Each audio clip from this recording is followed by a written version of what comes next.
Hi everyone, welcome back to this channel. This quick video, I'm going to show you the new features that has recently added to FieldFox, especially for the B and the C model. It's called the pulse generator. So you might realize that in the previous video I did mention about this pulse generator, but it wasn't really stable. But with this version, I found that it's quite stable. I can show it to you how it looks like, how to set it up, because there are different type of pulses that you can play around. So let's get into it. If you have the options enabled, you can actually go to mode, more, and it should be in one of this page. So pulse measurement is the pulse measurement part. It's not generator. And then this is the one that you should be looking for, pulse generator. And once you are in there, of course, the first one that we want to set up is the type of signal that we want to generate from FieldFox. So for example, CW is just a continuous wave. So it will just generate our frequency and at a certain amplitude. How do we change that? We can change frequency here, let's say to 5 gig and amplitude to -10. So I have a FieldFox connected to a PXE. Let's zoom in right now. Let's change that to 5 gigahertz. And let's lower down the span because we don't really need that wide band. Let's set it up to 500 meg. It's good enough. And I'm not so worried about the noise floor because it's -10. So once you're happy with that, let's go back to measure. So measure and RF1. So you can see that there's a signal over there. So there's some losses because I'm using a splitter. It's about 6 plus all the losses from the cable. So quite reasonable is -19. So that's for CW. So let's turn that off. And within pulse, we have a few different type of pulses that you can play with. Standard pulse is just on and off. So the pulse repetition interval, pulse width, these are the things that you should be familiarized with the pulse parameter setting. And we have FM chirp, where it changes the frequency across the pulse width. We look into it later. And pulse triangle is the frequency going up and coming back down again. Then we have this M pulse. It's just similar to the pulse on and off, but with variation on the amplitude of the pulse. So it depends on your need, what type of pulses that you need to generate out from FieldFox. So I'm going to show you how you can utilize the sequence method to create a pulse string. So let's go to AM, just simple walkthrough AM triangle, variation of your amplitude, and then we have AM sine, similar to sine wave. We won't be doing that today. Our main focus is still the pulse. So I just walk through all the features that's available here that is able to be generated from FieldFox output. So we have sawtooth, variations in frequency, then FM triangle, variation in frequency up and down. Then we have FM sine. So it's a variation of frequency in a smoother way. FSK, I can see shift keying, then PPSK, binary phase shift keying. So spec monitor is where you have to change on the setup, where you are using a power splitter from output port 1 of FieldFox, and you monitor it through port 2 of FieldFox in making sure that whatever you're generating out, it's the power level that you want. So these sort of like calibrations. So in detail, you have to do a quick count. So this quick count is different from the network analyzer quick count. So we call it calibration wizard. This is how it looks like. So we have a power splitter, and from port 1, this is where the signal is output, and then we monitor it from port 2 and in making sure that what's coming out on the other port, power level is monitored. Similar to coupler, but we do recommend to use a splitter. If there's a chance, I will create another video on that. So let's look into the pulse. So standard pulse, let's create a simple one. So standard pulse, we go to measurement setup. So this is where you can change the type of pulse, the frequency, the interval, or the pulse width. So I think we should turn that monitor off so that you can see how the pulse should look like. Again, go back to measurement setup.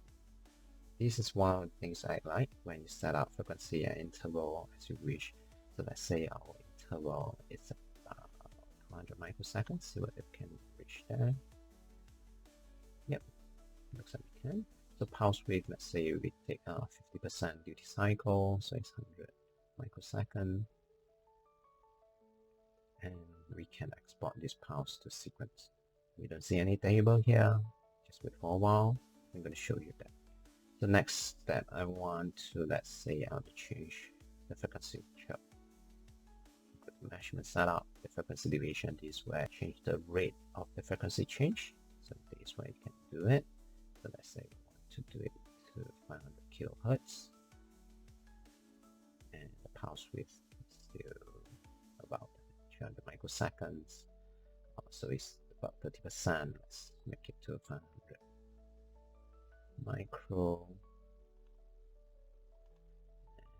And then export.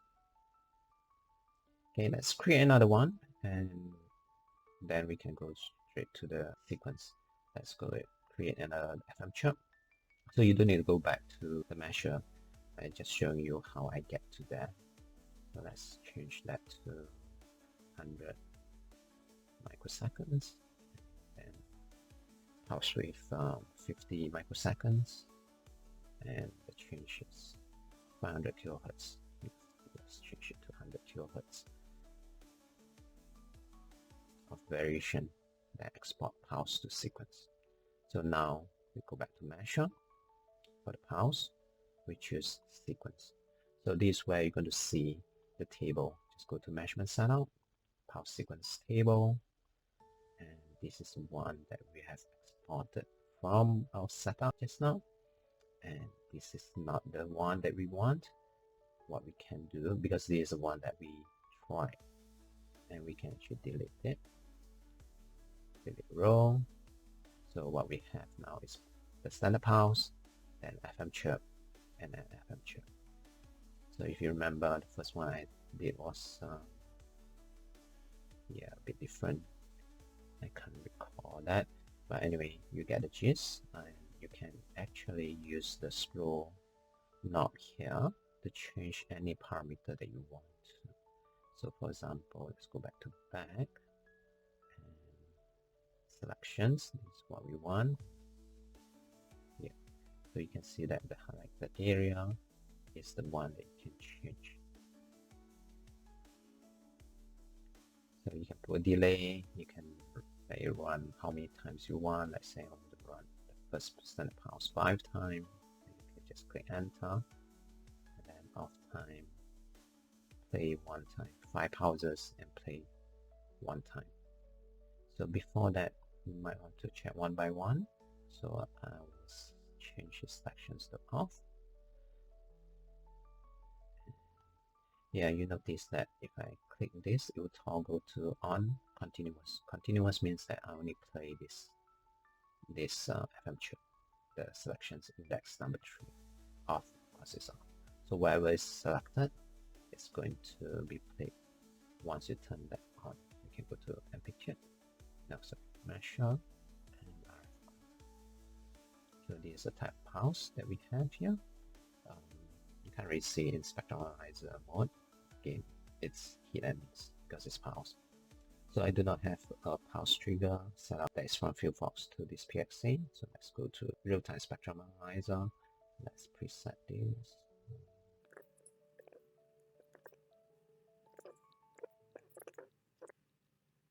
So this is a normal pulse. So we are happy with that. Then we can always go back to pulse sequence table. And let's click on this one. Let's change this one to off. Then on.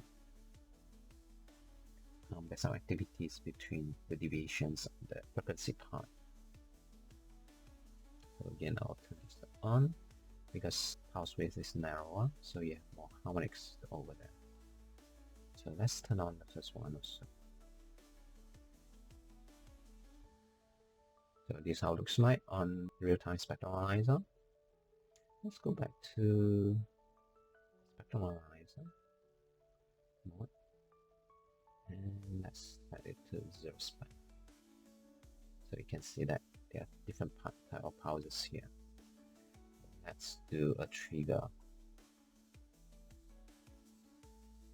trigger, and the trigger is over here.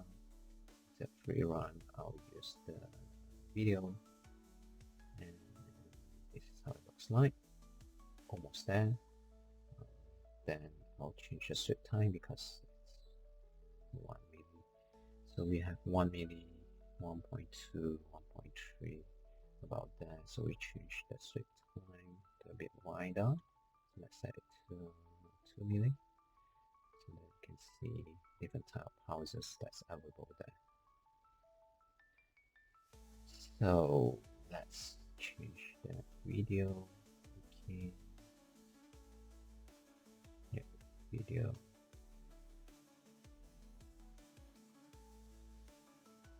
So of course, if you have a trigger input physical TTL signal, that would be better. At least it will stay compared to using video because it's up and down the signal. So let's try to change this to 1. Then you should see. Okay, change that again. So I think what's going on is we have to turn that off. Change that. Okay, I think I might have found the bug here. But anyway, just pretend that you didn't see that, and let's go with it for now. Yeah, you get the gist. So we can actually accumulate the sequence one by one, and then we can output it in sequence. So hope this helped in explaining how to utilize, how to set up the pulse generator on the FieldFox. Thanks for your time. Thanks for watching.